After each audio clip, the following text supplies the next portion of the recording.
Good morning. The subcommittee will come to order. I want to welcome to our hearing the fiscal year 2019 budget request for nuclear forces and atomic energy defense activities. Thank you. I want to thank the witnesses for being here today and for your service to our nation and for the time it took to prepare for this. I know it takes a lot of time and energy, and we appreciate it. It's very helpful to us. As usual, we have a full witness panel today. Due to limited time, we're going to cover Waterfront on DOD's nuclear forces and all of the defense-related activities in the Department of Energy. Our witnesses are the Honorable John Rood, Undersecretary of Defense for Policy, General Robin Rand, Commander, Air Force Global Strike Command, Vice Admiral Terry Benedict, Director, Navy Strategic Systems Programs, the Honorable Lisa Gordon-Hagerty, NNSA Administrator under the Secretary of Energy, and James Owendoff, Principal Deputy Assistant Secretary of Energy for the Environmental Management. 2 months ago, the Armed Services Committee held a hearing in this room with Secretary of Defense Mattis on the National Defense Strategy and Nuclear Posture Review. The Secretary gave us a sobering assessment of the nuclear threat environment and that reflected that, quote, we must look reality in the eye and see the world as it is, not as we wish it to be, close quote. I'm pleased to see that the 2018 NPR does exactly that. But back in 2010, the Obama administration's NPR said, with misplaced hope, that, quote, Russia is not an enemy and is increasingly a partner, close quote. Anyone who watches the news today knows that this is not the case, if it ever was. We were reminded of the reality just 3 weeks ago when President Putin announced that Russia is developing and fielding 4 new and horrific nuclear weapons. This includes a nuclear-powered cruise missile of essentially infinite range and a nuclear-powered underwater drone with an enormous salt-the-earth nuclear payload. These Russian nuclear weapons have been in development for decades. Former Secretary of Defense Carter has pointed out that a nuclear arms race between the U.S. and Russia has been going on, quote, for 2 decades now, but the U.S. has not been running the race, close quote. Despite U.S. efforts to reduce both the number of nuclear weapons and their role in the defense strategy, Russia, China, and North Korea have gone in the opposite direction. Despite the U.S. policy to refrain from developing new nuclear capabilities, these countries are aspiring the other way. Secretary Mattis's new NPR takes stock of the situation and prudently endorses the nuclear triad modernization program initiated by President Obama. This will recapitalize our existing systems, an effort that was put off for far too long. The NPR also wisely proposes 2 capabilities to supplement the program of record. These capabilities will ensure deterrence of adversaries and assurance of allies remain strong. They deserve full support of this committee and Congress. Finally, let me highlight 3 issues that this committee has spent considerable time on and that I'm happy to see discussed at length in the NPR. Number 1, the Nuclear Command and Control and Communications, or NC3 system, which is old but reliable and must be modernized. Number 2, the infrastructure within NNSA that is literally falling apart and needs considerable attention and resources. And number 3, the people in uniform and civilian clothes across the DOD and NNSA that form the backbone of our deterrent. Nuclear deterrence is our number 1 priority, defense mission, forces, warheads, NC3, people, and infrastructure. It's all part of the deterrent. It's time to buckle down and get after all of it. Thank you again to our witnesses. I look forward to discussion. With that, let me turn to our ranking member, my friend and colleague, for any statement that he may have.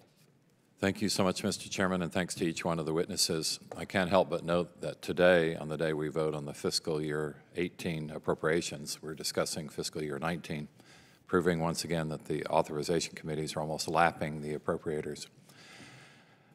There could not be a more complex or consequential subject than the one that each one of you will be addressing today. It's vitally important that we get it right, because literally the survival of our nation and of the planet is at stake if we get it wrong. So I thank each one of you for your excellence and diligence. I note with appreciation there's some good news in all this, with increased budgets and performance, like with NNSA, having had a number of programs come in under budget since 2011. It's excellent on page 11 of your testimony, so we need to see lots more of that, because taxpayers, even in this vital area, want to see value received for their dollars. So I thank the witnesses, and I look forward to the questions, most of which mine will be in closed session. I thank the gentleman.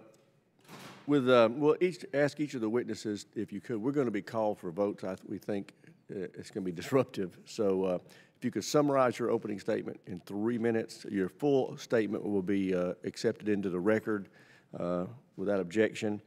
And before we get started, I do want to take note of the fact that we have, as a committee, really enjoyed having General Robin Rand and Admiral Terry Benedict before this committee on many occasions. They're both real tributes to this country, and we thank you for your service. And I believe this is going to be your last appearance before you, but just know we appreciate you, and we won't be too rough on you today.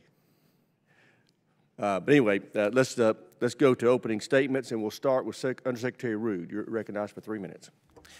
Thank you, Mr. Chairman. Chairman Rogers, Ranking Member Cooper, and members of the committee, thank you for the opportunity to testify before you today on the President's fiscal year 2019 budget request. Today, the United States faces an increasingly complex global security environment in which the central challenge to our prosperity and security is the reemergence of long-term strategic competition by revisionist powers in China and Russia. While they pose separate challenges with unique attributes, both China and Russia seek to reshape the world order and change territorial borders. Consequently, they pose increasing security threats to us, our allies, and partners. Long-term competition with China and Russia requires increased U.S. and allied military investment because of the magnitude of the threats they pose today and the potential that these threats will increase in the future. We must also simultaneously strengthen our efforts to deter and counter the clear and present dangers posed by rogue regimes such as North Korea and Iran. The U.S. military remains the strongest in the world. However, our advantages are eroding as potential adversaries modernize and build up their conventional and nuclear forces. They now field a broad arsenal of advanced missiles, including variants that can reach the American homeland. As the chairman noted, earlier this month, Russian President Putin claimed publicly that Russia now possesses unprecedented new types of nuclear forces with which to target the United States and our allies. Our task at the Defense Department is to ensure that the U.S. military advantages endure, and in combination with our other elements of national power, we are fully able to meet the increasing challenges to our national security. Weakness invites challenge and provocation. The 2018 Nuclear Posture Review reflects DoD's strategic priority to maintain a safe, secure, survivable, and effective nuclear deterrent. The logic of the NPR was best articulated by Secretary Mattis, who said, and I quote, "This review rests on a bedrock truth. Nuclear weapons have and will continue to play a critical role in deterring nuclear attack and in preventing large-scale conventional warfare between nuclear-armed states for the foreseeable future. U.S. nuclear weapons not only defend our allies against conventional nuclear threats, they also help them avoid the need to develop their own nuclear arsenals. This in turn furthers global security," end quote. The 2018 NPR confirms the findings of all previous NPRs that the diverse capabilities of the nuclear triad provide the flexibility and resilience needed for deterrence. Unfortunately, each leg of the triad is now operating far beyond its planned service life. Consequently, we must not delay the recapitalization of the triad started by the previous administration. I would note that the U.S. commitment to nonproliferation and arms control remains strong and is noted in the NPR. The United States remains committed to all of its obligations under the Nuclear Nonproliferation Treaty, including Article 6. Mr. Chairman, let me conclude by stating that in an increasingly complex and threatening security environment, DoD must sustain the capabilities needed to deter and defend against attacks on our homeland. Along with our allies and partners, we must ensure that we have the capabilities needed now and in the future to protect our people and the freedoms we so cherish and are able to engage potential adversaries diplomatically from a position of strength. Thank you again for the opportunity to testify. I urge the committee to support the President's FY19 budget request. Thank you. Gentleman yields back. Chair now recognizes General Rand for 3 minutes. Good morning, Chairman Rogers, Ranking Member Cooper, and distinguished members of the subcommittee. Thank you for allowing me to appear before you today to represent the men and women of Air Force Global Strike Command. As I conclude my 3rd year as Commander of Air Force Global Strike, I have 4 fundamental focus areas. First, the fight tonight. Next, the fight in 2030, the development of our airmen, and the care and feeding of our families. I will highlight 2 of these areas in these opening comments. In our fight tonight, 2017 was an important year. As we sit here this morning, our airmen are gainfully employed in the missile fields in 5 states, Colorado, Nebraska, Wyoming, Montana, and North Dakota, pulling intercontinental ballistic missile alert 24/7. At the same time, we have airmen deployed in the Middle East, supporting CENTCOM and AFRICOM fighting violent extremists. Airmen are deterring our adversaries and assuring our partners in the EUCOM and PACOM AOR, and airmen are supporting counter-narcotic operations in SOUTHCOM, while we're always postured to support General Hyten's U.S. STRATCOM's Operational Plan 81X. At the direction of the commander of U.S. STRATCOM, in September 2017, we reorganized to establish one line of authority for U.S. STRATCOM's air components under a single 4-star commander. This reorganization has established clear lines of authority, simplifying an outdated command structure for our bombers and our ICBM forces. My position is now dual-hatted as the commander of Air Force's Strategic Air and Joint Forces Component Commander and the commander of Air Force Global Strike. The recently activated Joint Global Strike Operations Center, headquarters at Barksdale Air Force Base, enables us to focus on operational deterrence and global strike missions, while Headquarters Global Strike Command focus on the organized, train, and equip duties. Equally important is our ability to fight tonight is our ability to fight in 2030. The key to Global Strike's command continued success will remain on our ability to modernize, sustain, and recapitalize our force. I am happy to report today that we're on a good path to moving forward. I look forward to answering your questions and providing input on the ground-based strategic deterrent, the long-range standoff weapon, the B-21 radar, the UH-1N helicopter replacement, infrastructure requirements, nuclear command and control communication systems, and other programs within the command. Modernization of the nuclear force is critical. It's absolutely critical. Mr. Chairman and subcommittee members, I want to thank you for your dedication to our great nation and the opportunity to appear before the committee to highlight the important mission of Air Force Global Strike Command. Thank you. Thank General Rand. Admiral Benedict, you're recognized for 3 minutes. Thank you, sir.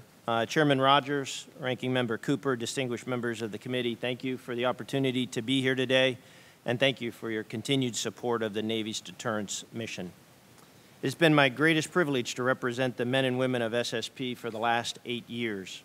My goal as the director has been to ensure that they are properly positioned to execute the mission with the same level of success today and tomorrow as they have done since our program's inception in 1955.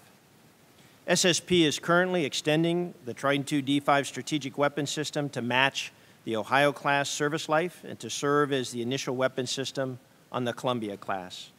I'll summarize by saying all of our life extension programs remain on track and on budget. Our life extension efforts will ensure an effective and credible sea-based strategic deterrent on both the Ohio and the Columbia class until the 2040s.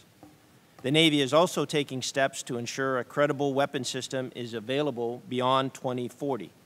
In fact, the Nuclear Posture Review directs the Navy to, quote, begin studies in 2020 to define a cost-effective, credible, and effective SLBM sea-launched ballistic missile that we can deploy throughout the life of the Columbia SSBN through the 2080s, unquote.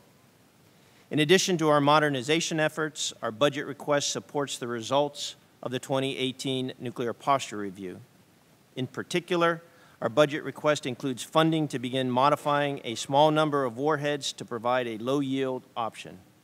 This near-term capability is being accomplished in partnerships with the Department of Energy and my counterpart here, Administrator Gordon-Hagerty at the NNSA.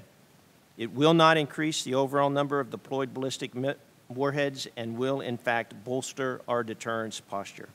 Thank you for the opportunity to testify, and I look forward to additional questions. Thank you, Admiral. Ms. Gordon-Hagerty, you're recognized for 3 minutes.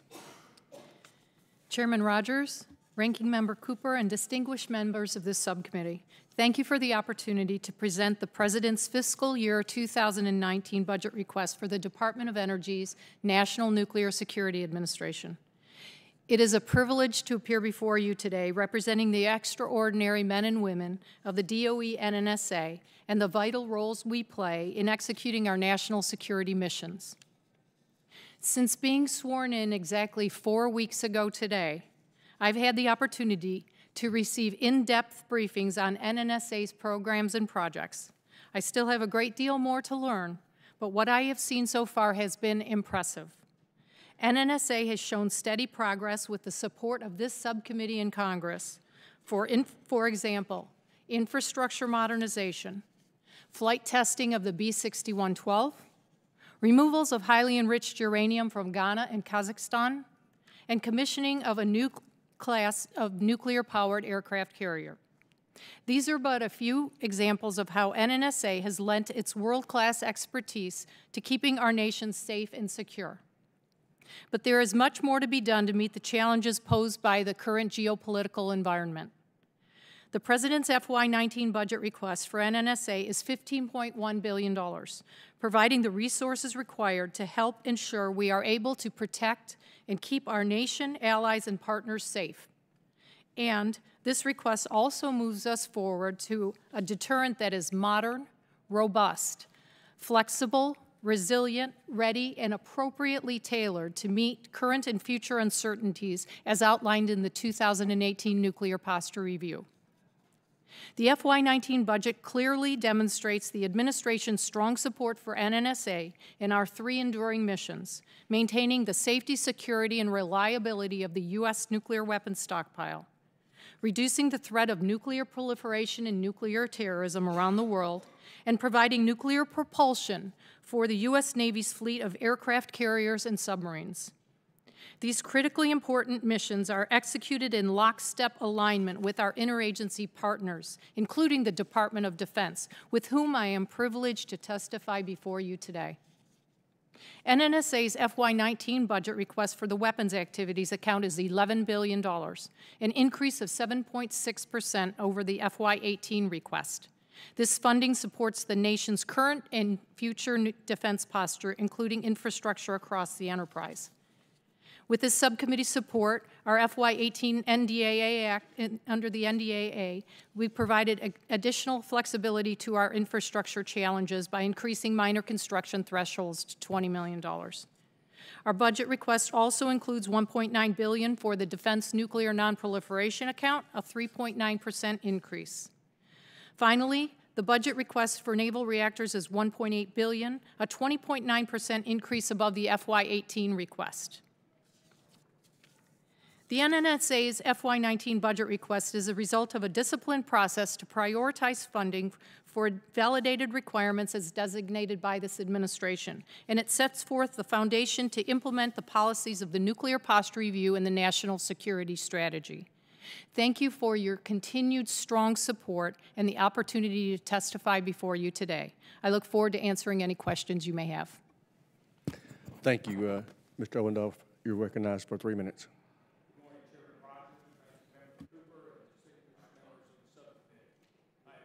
Excuse me, you need to turn your microphone on. That's okay. Thank you. Good morning, Chairman Rogers, There you Ranking go. Member Cooper, and distinguished members of the subcommittee.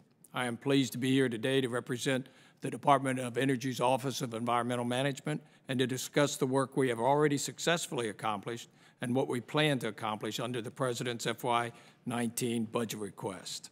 The total FY19 budget request for the EM program is $6.6 billion. Of that, $5.6 billion is for the defense environmental cleanup activities. The FY19 request demonstrates the administration's continued commitment to the vital mission of EM to address the environmental legacy of nuclear weapons production and government-sponsored energy research. DOE and EM are committed to ensuring the safety of our workforce, the public, and the environment. Safety is our top priority for the Office of Environmental Management and its field sites. It is valued above production, budget, and schedule. We are also strongly committed to a workplace where all workers, federal and contractor, are free to speak out, voice concerns, or lodge complaints without fear of retaliation. To continue and further build upon our momentum of progress, we have focused on a greater sense of urgency to EM's decision-making process. This approach means more emphasis on engaging with regulators, stakeholders, and communities in making timely decisions which will enhance safety, shorten schedules, increase transparency, and reduce costs. Going forward, our FY19 request will enable us to continue making progress on those capabilities necessary to tackle some of our longer-term challenges, while also enabling us to realize concrete accomplishments across the EM program. In closing, I'm honored to be here today to represent the more than 20,000 men and women that carry out Office of Environmental Management mission. Ensuring a safe work environment at all of our sites is our highest priority. We are committed to achieving our mission in a safe, effective, and cost-efficient manner to serve as good stewards of taxpayer resources. Thank you for this subcommittee's support of the Defense Cleanup Program, and again for the opportunity to appear before you today, and I look forward to answering your questions.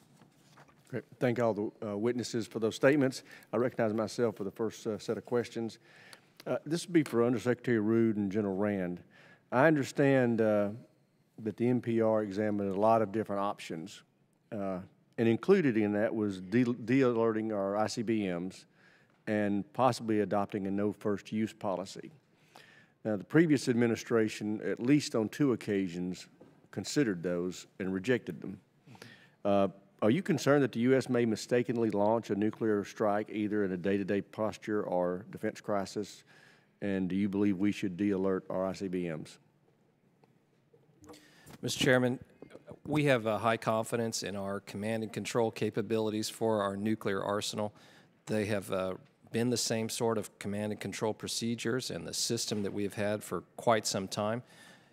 With respect to your question on first use, I would note no U.S. president since the dawn of the nuclear age has provided an assurance against the first use of nuclear weapons. The declaratory policy that you'll see in the 2018 NPR is the same in this respect as the 2010 NPR produced during the Obama administration, in that it talks about keeping the nuclear threshold at a very high level, stating that the United States would only contemplate the use of nuclear weapons in extreme circumstances. Of course, the primary purpose of our nuclear force is deterrence. It's our nuclear deterrent force.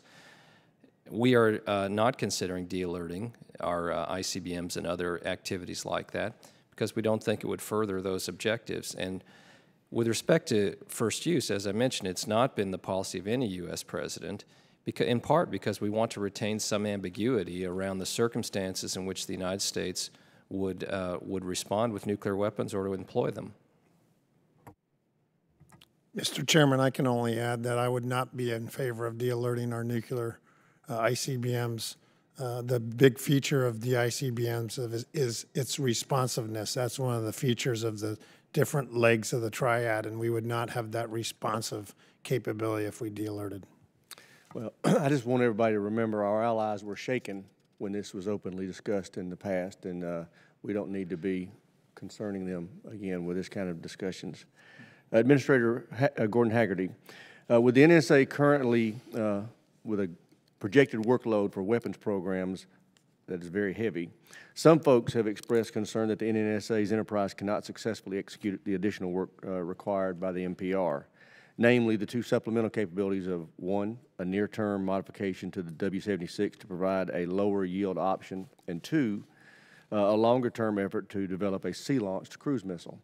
Your predecessor, General Klotz, said in an interview on his way out the door, quote, "The other great risk in the life extension programs is we've never done more than 1 life extension program at a time since the end of the Cold War. We're now doing essentially 4. The point is we are working pretty much at full capacity," close quote. What do you make of these comments? Do you believe the NNSA enterprise has the capacity and the capability to do additions to these supplemental capabilities without risking the current warhead programs? And do you think the men and women in your enterprise can get this done? Mr. Chairman, yes, I do believe we can get it done. And in fact, we are working right now, as General Klotz correctly stated, essentially 4 LEPs, the 3 LEPs and the 1 major alt. And we are not running at capacity. In fact, we are planning for a projected, the 2 additional projected opportunities. In fact, we are, as you well know, are working the W76-1 process right now, the LEP, and we're already making plans, moving as far forward as we can to support the future low-yield ballistic missile requirement as outlined in the nuclear posture review. That, of course, we're waiting for authority and approval from the Nuclear Weapons Council to proceed on that, and of course I'm a member of the Nuclear Weapons Council. So we'll make sure that the schedule supports all of those activities. Our biggest concern with our workload, however, is people and the cumbersome clearance process that it takes. We need to train and equip personnel in the workforce in order to execute these missions. It's a full mission workload for us, but we believe we have the capabilities and the capacity to do that, and with the continued support of this subcommittee and the full committee, we believe we can do so. It's also predicated, of course, on our decades-long future modernization and infrastructure strategy that we have, and that's also predicated on predictable and stable funding. Yeah, and we want to work with you to help you on your deferred maintenance problem as well, because you're going to have a hard time keeping those people if we don't deal with that, or recruiting new people. I concur. Thank you. With that, I yield to the ranking member for any questions he may have. Thank you, Mr. Chairman. As I told Mr. Owendoff before the hearing, I appreciated the vividness of your testimony in helping us understand the opportunities for cleanup and the accomplishments that have already occurred. Administrator Gordon-Hagerty, several years ago, I referred to the MOX program in South Carolina as a zombie earmark. And I know that you're new to your job, but I would hope that you and the Department of Energy would have a proposed termination date for that program in the relatively near future, now that Congress has repeatedly given you the green light. It's my understanding that in today's omnibus appropriations bill, there will be no obstacles to terminating the program. So I hope that you will be able to make that a priority in your term as administrator. Admiral Benedict, General Rand, I would like to echo Chairman Rogers' praise for you as individuals and for your excellent careers in service. We will miss your testimony. I hope you're adequately warning your replacements that, what to expect from the subcommittee. The nuclear posture review suggests several modifications to current status and has, I think, special implications for the Navy to have a low-yield D5, to have cruise missiles with nuclear options. So, Admiral Benedict, in your valedictory public comments here, could you tell me what that would do to change the defense posture of the Navy? Thank you, Mr. Cooper.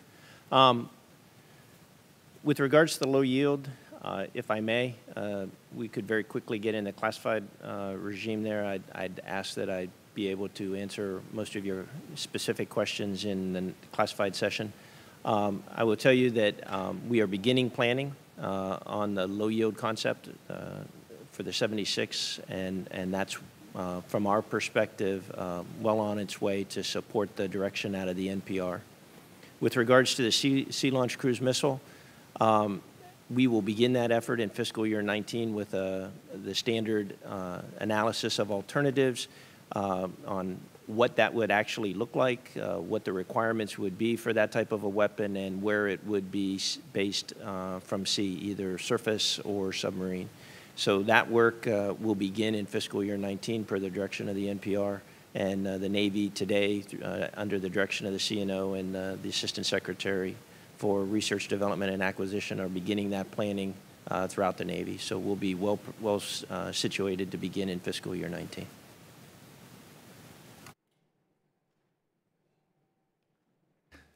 Thank the gentleman. Chair, and I recognize the gentleman from Georgia, Mr. Heiss. Thank you, Mr. Chairman. He may have. Administrator Gordon-Hagerty, let me ask you, are you concerned about the increasing drone activity at NNSA labs, plants, and sites? Yes, Representative Heiss. We have seen increased activity in UAS drone activities at all of our labs, plants, and sites, and we are concerned about that. But with the thanks to this Congress, and in particular this subcommittee, we now have the resources to look at and be able to put together programs that will address these issues at our locations where special nuclear material is located. We are in the process of down selecting from 2 pilot plants or pilot projects that we have ongoing right now so we can address this better at our sites. And shortly we will be putting in counter-UAS capabilities at our plants, labs, and sites where we have special nuclear material Cat 1 facilities. Okay, so the counter-UAS authority that has been granted, has that been implemented? We are in the process of down-selecting capabilities to do so we can execute those authorities. Do you have a time frame and when you think that may be? In the very near term, and I'd be happy to bring the team together and provide you with a more detailed briefing about what our down-select activities in our pilot project is showing right now. Okay, I would appreciate that. When will the engineering analysis and workforce analysis for plutonium pit production be complete?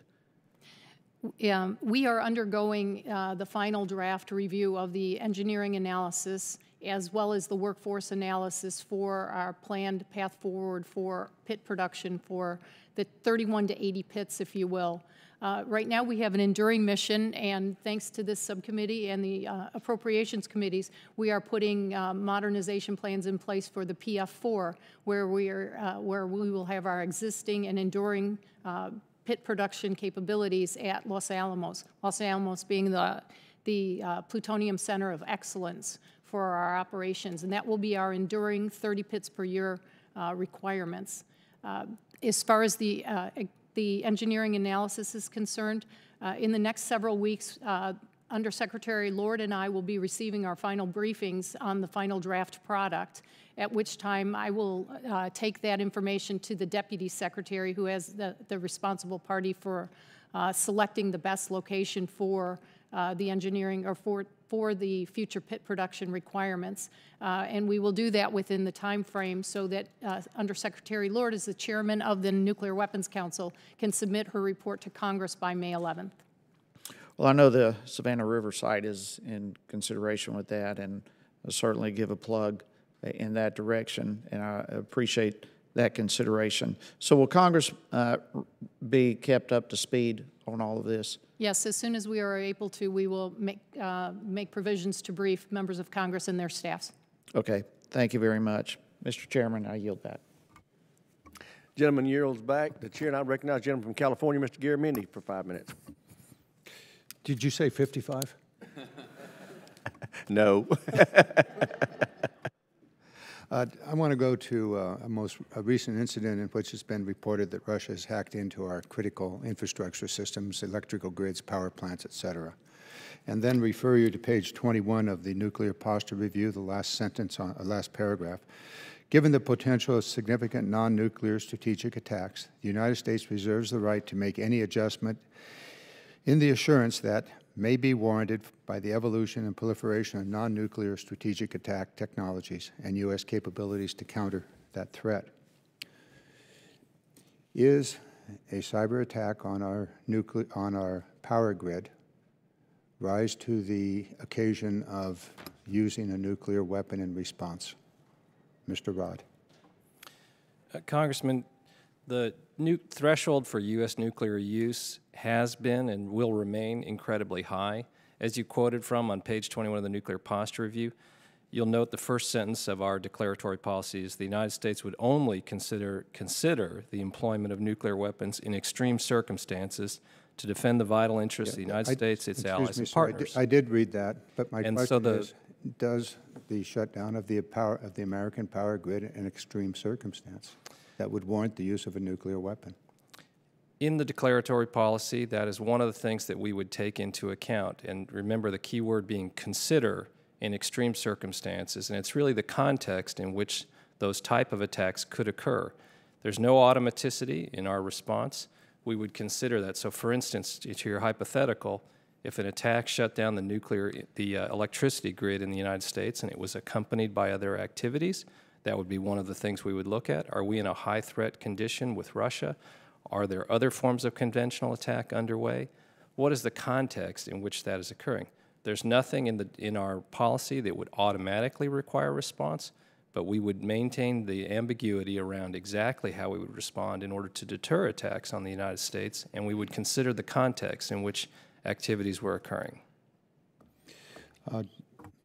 Ms. Gordon-Hagerty, In answer to the previous question, you indicated that you intend to continue to build out the PF4 facility at Los Alamos. Have you made a decision on your AOA as to the ultimate production location for the plutonium pits? Representative Garamendi, the discussion that we were having about the engineering analysis, which is the follow-on to the analysis of alternatives, we have down selected to 2 locations where we are now undergoing the final assessment to make a recommendation to the Deputy Secretary and then ultimately to the Nuclear Weapons Council. And that should be completed on or before that. Recommendation to Congress should be made on or before May 11th, so it's very near term. And so it appeared to me that in answering the previous question, that you may have made a decision by the allocation of substantial sums into Los Alamos facility.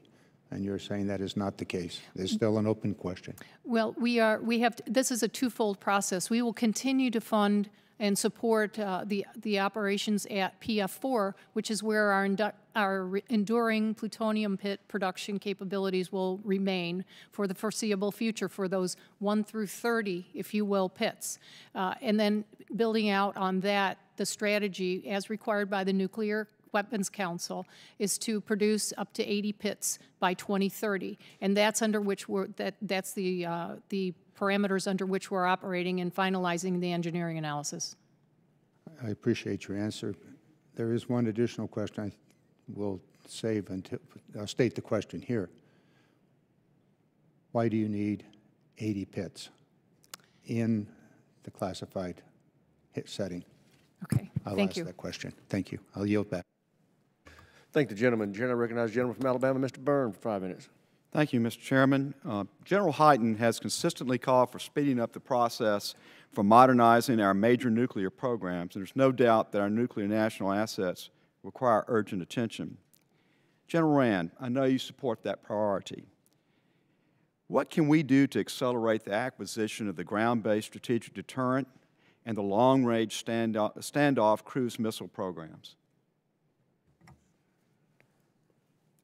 Thank you for the question. My first response would be we need to continue the funding for it.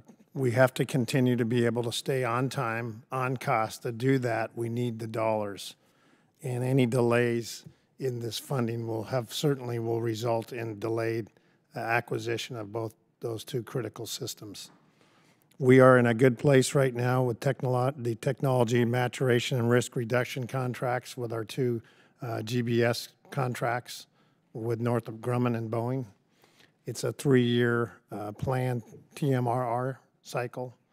And if we stay on track, I think we'll be able to meet the requirements that we are shooting for, and that's 2030 to be fielding the GBSD.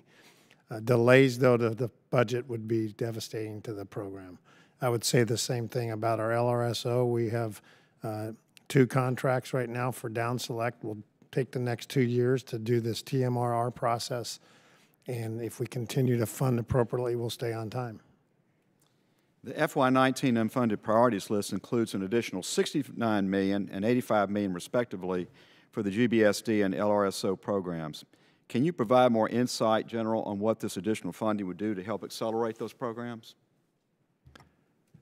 Well, I think one of the things, and to be candid with you, I can't give you as specifics as probably the acquisition community can. Our job in Air Force Global Strike is to help define the requirements. I think we've done a good job with that.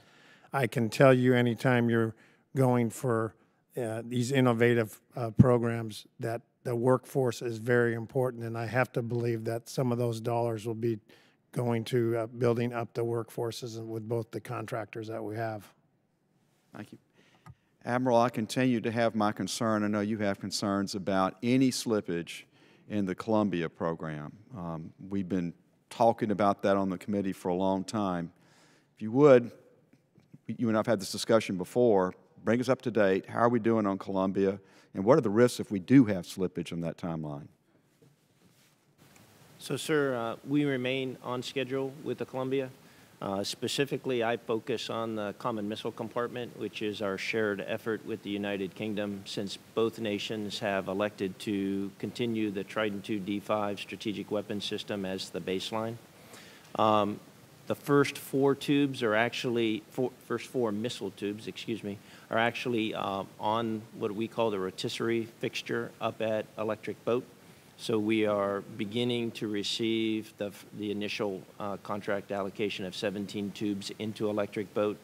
And we are on track by the end of this summer, early fall, to deliver the first missile tube down to what is called the Strategic Weapons System Ashore facility down in Florida, where I will use it to do environmental testing for the strategic weapons system. So we continue to make very good progress on that. I was in London last week with the United Kingdom. Their shipyard in Barrow continues to progress to their schedule and their program efforts, and they are installing the fixtures the same as we have at Electric Boat in order to build the quad packs. So we remain on schedule for the submarine force. We need 12 boats. I think we've explained at length why we need 12 Columbia class for the United States, and we need them so that we can have the first one on patrol in 2031 in order to ensure that we can support General Hyten and the STRATCOM requirements for strategic deterrence. Well, thank you both for your service and appreciate your testimony, everybody's testimony. Mr. Chairman, it's clear to me that one of the things we can do to help them is to quit funding them by continuing resolutions, number one. Number two, we have a very important appropriations bill that will be before the House today that I think contains funding y'all need to do what you need to do. So for us to do what we're supposed to do, to help you do what you're supposed to do, I hope we have success with that bill today, and I yield back. Gentleman yields back, and I hope it's successful as well. Chair, I recognize the gentleman from Texas, Mr. O'Rourke, for 5 minutes. Thank you, Mr. Chairman. General Rand, let me ask you a question about the long-range standoff LRSO nuclear cruise missile. Is there a need for a conventional variant? Sir, the conventional variant that we have today is called the Joint Air-to-Surface Missile Extended Range JASSM-ER, vastly improved capability over our conventional air-launched cruise missile. And that is what we now are using. I wouldn't even say to bridge the gap. Frankly, we have a need for more long-range standoff conventionally than what we already have, and I think we have to balance the budget with our requirements on taking on a new now conventional long-range standoff is not something I think should be our priority at this time. And just help me understand, I believe a previous NDAA calls for that, and tell me the plans to pursue that and develop that, and then the NDAA, as I understand it, won't let us retire the CALCOM, the conventional air-launched cruise missile, until we have plans for, which is most unfortunate because the CALCOM is not a weapon of choice anymore. And again, I would submit, I can't speak to the larger plans. The Air Force is relying for its conventional long-range strike as JASSM-ER. And we need to pursue that, and we need to actually get more than we have. And I think that's where our effort should be versus trying to come up with a new avenue to get a conventional long-range standoff. Okay, thank you. Mr. Yes, Chairman, sir. I yield back. Gentleman yields back. Chair, and I recognize the gentleman from Colorado, Mr. Kaufman. Thank you, Mr. Chairman. I'm concerned about the command and control and communications, and that given the threats to our satellites, do you all have a growing concern about that, how that affects navigation, targeting, communications in terms of the triad? Yes, sir. I'll start with that. I think that as we evolve in this contested domains that are out there, we have undersea, we have sea, we have land, and we have air. The two domains that we need to pay particular attention is the space domain and certainly the cyber domain. And those are very, very important domains to anything that I would do in Air Force Global Strike.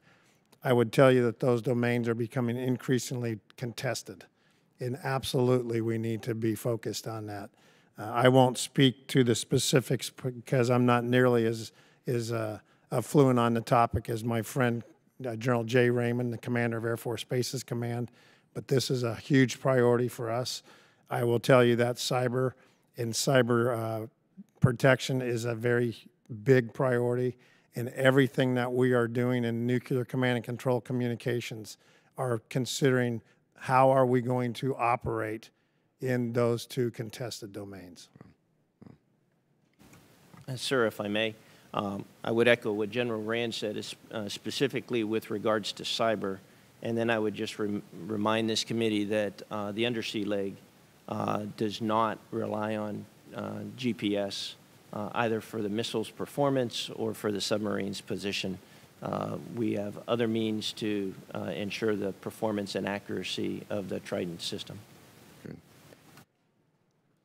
Russia recently announced a new hypersonic missile, and China is pursuing similar capabilities.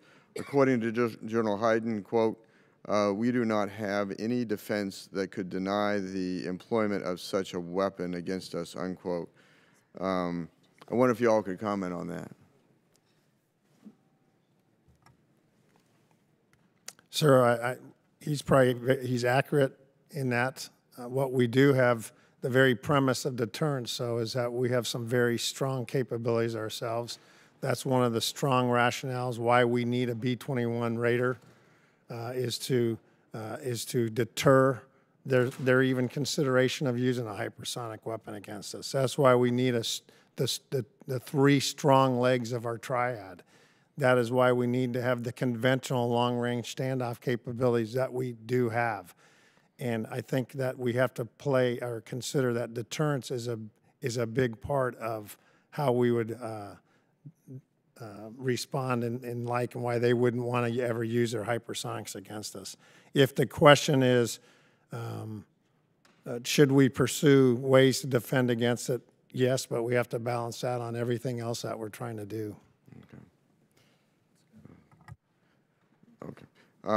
Admiral, how many nuclear ballistic missile submarines does Russia currently field or have, and how many? How old are they on the average?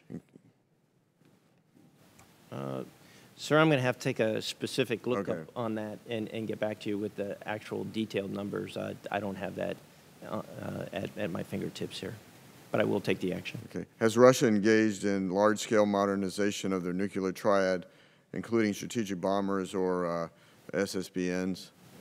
Yeah, absolutely, sir, and I think that's the premise for why we believe so passionately that our life extension programs have to continue to pace, both in terms of cost and schedule, in order to ensure that we can continue to deliver our fundamental aspects of national security, which is the nuclear triad.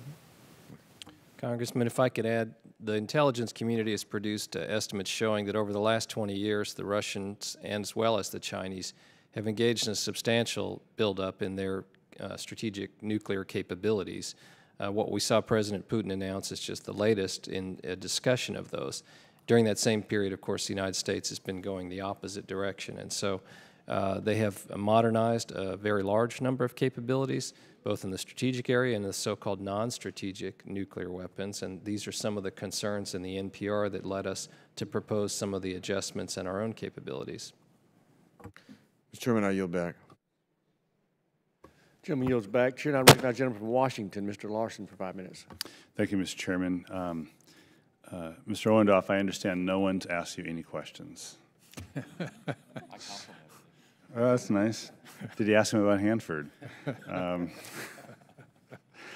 Looking at the 18 requests and 19 requests, both for the Office of River Protection at Hanford and for the Operations Office, the administration is requesting less money in 19 compared to 18.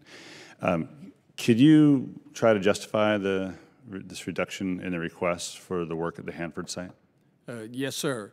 We've completed activities, both the vertical pipe unit removal, old burial grounds, and there's other work along the Columbia River that we've completed. Our focus, though, is for the high-level waste that's in the tanks and getting the low-activity waste facility up and built. The Secretary has placed a high priority on that with the goal of having it operational by December of 2021, 2 years ahead of the consent decree that's in place. So we believe that from a priority and a risk standpoint, we're addressing the right thing, certainly on the Central Plateau, as well as other demolitions across the site. Moving on to the WTP, do you believe EM can get that entire system at Hanford operational by 2039? We're looking at that now, sir. As I mentioned, our focus is on the first of the 3 process nuclear facilities. We've found that it's very difficult to try to move along on 3 at once, but we're analyzing the other 2, the high-level waste and the pre-treatment. And over the next several months, we'll be having information out that we'll be certainly sharing with this subcommittee on our approach for those 2 facilities. Right, that would be helpful. As you know, this predates me, being on the committee, and I've been on the committee for 18 years. To describe this as America's original toxic asset, the waste at Hanford and these other places, and we haven't really dealt with it. Then if we're expecting then something from you in the next couple of months, will that include some timelines? Well, going back to the WTP, when do you anticipate starting treatment of low-level waste? We expect, sir, to have hot operations start the end of December 2021. In one way, that seems like a long ways off, but there's a lot of work to do. Certainly, this will be the first time that we have brought up a nuclear facility for low-activity waste glass. So there could be problems, but as I say, we and our contractor are moving forward to get it done by that date. The Secretary has established a goal for us. And do you think the dollars in the budget help you do that? Yes, sir. And the budget you've proposed, that is. The budget you've proposed. Yes, sir. We believe that it does. We'll need to continue that, certainly that funding level. Yeah, we'll take a look. Can you update us on the status of ongoing inhalation problems at tank farms that have sickened workers over the past few years? Yes, sir. It's been difficult because the fumes, workers experience different things. They smell different things. We have a whole suite of new sensors that we're putting out in the tank farms. Some smell ammonia, some smell like a sweetness, and so it's been very, very difficult. So what we've done is when workers are out there, we put them in air packs to ensure that they have a supplemental air supply. It slowed the process for retrieving waste in the single shell tanks, but our first priority, as I mentioned in my opening, is worker safety. And so that's what we're continuing to look to see if we can find what is the source of those fumes and vapors, sir. All right, thank you. And let me yield back, but I want to apologize to the rest of the panel. I've got a million questions for everybody, but this is really kind of the only time of the year, once a year, where we get a chance to have some conversations on the record in public with the folks at EM. So I appreciate the indulgence of the rest of the panel, and thank you, Mr. Owendoff. Yield back. Gentleman yields back. Chair, and I recognize the gentleman from Colorado, Mr. Lamburn, for 5 minutes. Thank you. I have a short question for Ms. Gordon-Hagerty, and then I have another question for Secretary Rood after that. Administrator Gordon-Hagerty, I'm very concerned that the United States no longer enriches uranium for national security purposes. Considering the implications of that and the cost of delaying a build-out, I think the previous administration wanted a sizable delay. Do you share my concerns, and will you consider speeding up this vital acquisition process? The National Nuclear Security Administration has a requirement to produce tritium for our national security needs, and with that we need to have it's important to us to have a domestic enrichment capability. We are currently undergoing an analysis, if you will, of two different technologies. One of the technologies is much more mature than the other. In fact, if you're familiar with technical readiness levels, one is at about a 7 or 8, the other is at about a 2 or 3. So we are waiting for that second capability to be evaluated more specifically, and then once we decide on looking at those two capabilities, if they are, once they become at technical level 7 or 8, we will then make a determination how we're going to proceed with an enrichment capability for our United States. But yes, we do agree that we do require a domestic enrichment capability. Okay, thank you. We'll work with you on that. Thank you. And Undersecretary Rood, it's pleasing to me to realize that senior-most defense officials from the Obama administration have reviewed and support the new Trump National Posture Review.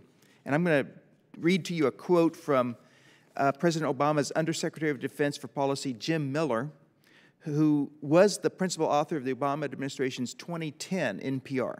Quote, Secretary of Defense Jim Mattis's 2018 National Posture Review offers continuity with past U.S. policy and plans, including those in the 2010 NPR. It deserves broad bipartisan support. Its proposal for a low-yield SLBM weapon and a new nuclear-tipped sea-launched cruise missile are sensible responses to changed security conditions, especially Russia and North Korea, unquote.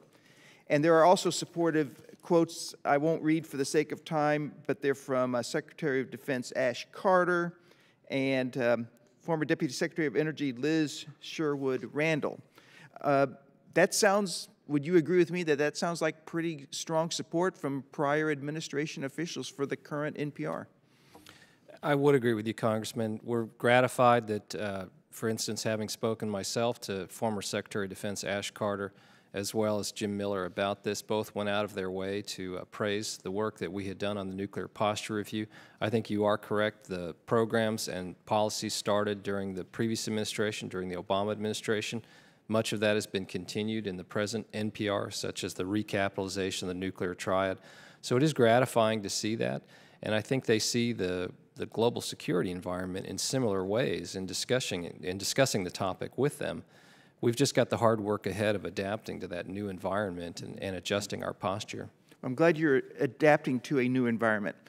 And Admiral Benedict, there's an issue that's going to be discussed when it comes to submarines or nuclear power, not nuclear powered, but nuclear warhead submarines and nuclear missile submarines.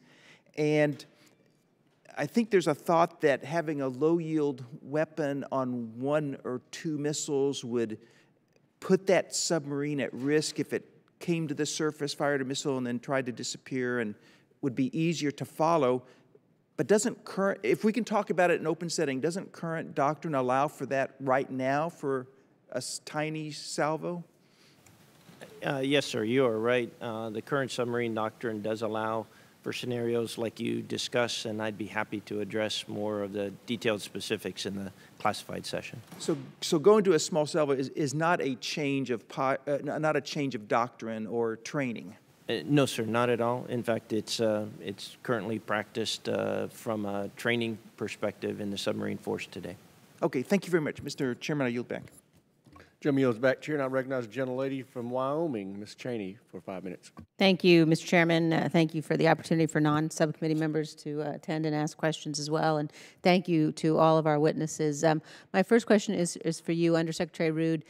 We've heard testimony from others in open session about limitations that our INF treaty obligations are placing on our research testing of hypersonic weapons. Could you, to the extent that you can in open setting, address that, and in particular talk about how an obstacle like that can rise to the level where we're getting some attention and focus on it, a situation where we now seem to be the only nation anywhere in the world that is in fact bound by obligations under the INF Treaty given Russian behavior, if that treaty is now also imposing obstacles on our ability to develop the next generation of weapons, how does the department plan to respond to that? Well, Congresswoman, as you mentioned, the INF treaty is between the United States and Russia. During the Obama administration, a little over 4 years ago, the administration determined the Russians were in violation of that agreement. Since that time, those compliance determinations have been made and maintained. During the Obama administration, senior officials up to including President Obama, and that's continued during the Trump administration, with senior officials raising with their Russian colleagues our concerns about that and trying to persuade the Russians to come into compliance. We're now in our 5th year of that effort. Nonetheless, we remain a party to the INF treaty. We are not violating that in the United States. As you mentioned, we take our obligations very seriously. We are pursuing some research and development on capabilities that would provide us some offensive capabilities in that regard that do not violate the INF treaty.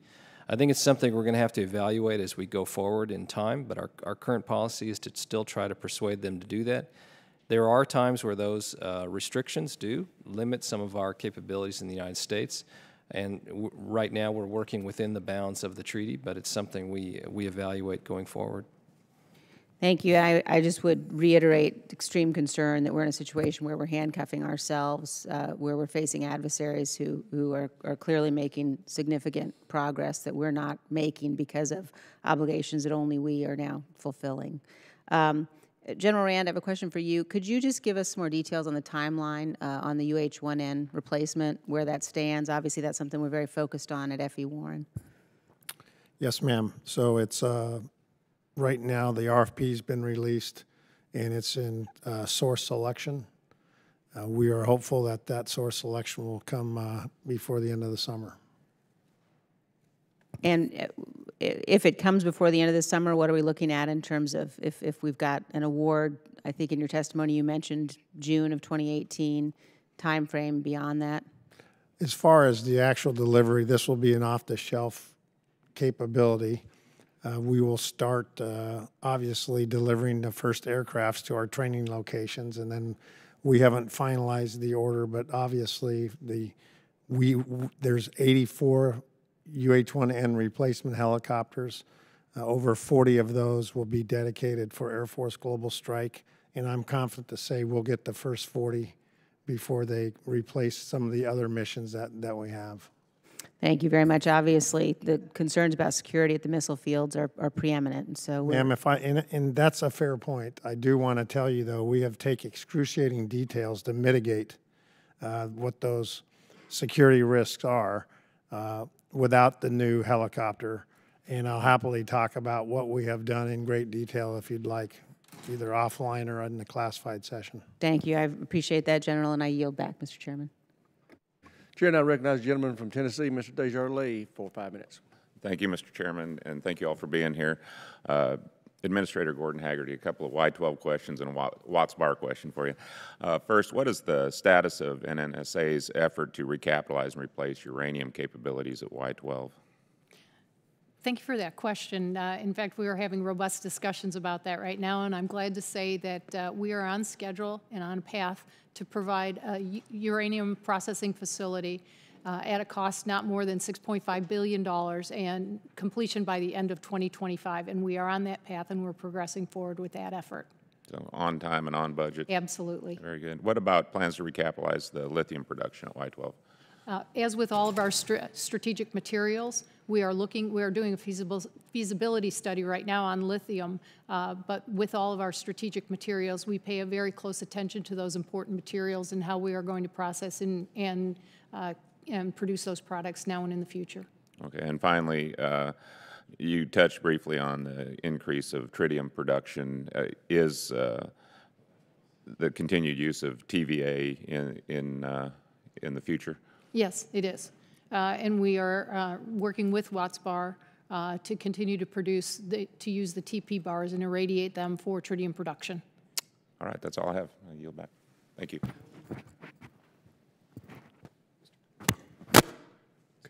Okay, there being no further questions in this open session, we will now recess briefly as we walk to the secured session.